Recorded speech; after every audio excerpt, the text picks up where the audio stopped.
Hi friends, ഇന്ന് നമ്മുടെ അതിഥി എന്ന് പറയുന്ന ഒരു ക്യാഷ് ബോക്സ് ആണ്. ഇത് ഭയങ്കര പഴക്കമുള്ള ഒരു ക്യാഷ് ബോക്സ് ആണ്. ഇതിന് സത്യം പറഞ്ഞു കഴിഞ്ഞാൽ ടൈമറൊക്കെ സെറ്റ് ചെയ്തിട്ടൊക്കെ ഉണ്ട്. ഇത് ക്യാഷ് ബോക്സ് എന്ന് വെച്ച് കഴിഞ്ഞാൽ കോയിൻ ബോക്സ് എന്ന് വേണമെങ്കിലും പറയാം. ഇത് പണ്ട് കാലത്ത് പിള്ളേർ ഇട്ടുകൊണ്ടിരുന്നതാണ്. ഇതിൻ്റെ പല വെറൈറ്റീസും നമ്മുടെ കാർണവസിലും ആൻറ്റിക് മാസ്റ്ററിലും ഉണ്ട്. സോ ഇത് വന്നിരിക്കുന്ന ബിയോണ്ട് ദ ആൻറ്റിക്സ് ആണ്. ഇദ്ദേഹത്തിൻ്റെ എല്ലാ ഡീറ്റെയിൽസും നമ്മുടെ FB ഇൻസ്റ്റാഗ്രാം പേജിൽ കൊടുത്തിട്ടുണ്ട്. ഇദ്ദേഹം ഒരു മലയാളിയാണ്. ഇദ്ദേഹം ഒരു മാന്നാറുകാരനാണ്. എൻ്റെ നെയ്ബറാണ്. രഘു എന്നാണ് പേര്. സോ അവനാണ് ഇത് നോക്കിക്കൊണ്ടിരിക്കുന്നത്. സോ അവൻ്റെ കയ്യിൽ നിന്നുള്ള എൻ്റെ നല്ലൊരു പർച്ചേസ് കേരളത്തിൽ നിന്ന് ഞാൻ നടത്തുന്ന ബിയോണ്ട് ദ ആൻറ്റിക്സിൽ നിന്നാണ്. സോ അദ്ദേഹം എനിക്ക് തന്നതാണ് ഇത്.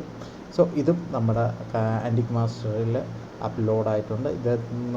ഇത് ഫൈൻ ഗ്രേറ്റ് കണ്ടീഷൻ 2 ആണ്, മാർക്ക് 2 ആണ് സംഭവം. പക്ഷേ നല്ല പഴക്കവും ഇതിന് കാണുന്നുണ്ട്. കണ്ടീഷൻ എനിക്കിത് ഓപ്പൺ ആക്കാനൊന്നും പറ്റില്ല. ഇതിൻ്റെ താക്കോലും ഒക്കെ ഉണ്ട്. ബട്ട് ഈ കണ്ടീഷനിൽ തന്നെ നമ്മളിത് സെറ്റ് ചെയ്ത് വെച്ചിരിക്കുന്നു. സോ ഇതും നമ്മുടെ ആൻറ്റിക് മാസ്റ്ററിൽ അപ്ലോഡായിരിക്കുന്നു. പിന്നെ വേറെ കാര്യങ്ങൾ പറയുകയാണെന്നാണെങ്കിൽ ഇന്നിപ്പോൾ ഇത്രയേ ഉള്ളൂ കേട്ടോ. Signing out, Nijesh Chandra. Have a nice day and see you around and stay tuned with us and lot of surprises are waiting for you. Bye bye.